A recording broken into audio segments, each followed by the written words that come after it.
Jo, kadangi vakar visa diena taip atrodė, ypač vakaras, kur keliese susirinkom pasportuoti Dariaus ir Gyvėno stadione. Tik šiandien truputį sustojau pagalvoti, kaip atrodė visą savaitgalį. Ir, nu jis va toks.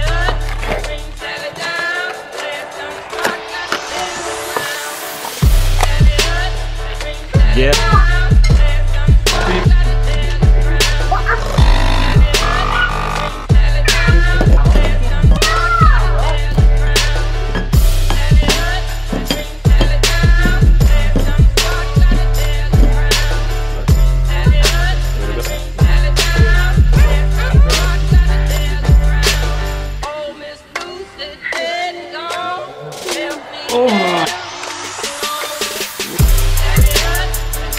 kaip pas tave?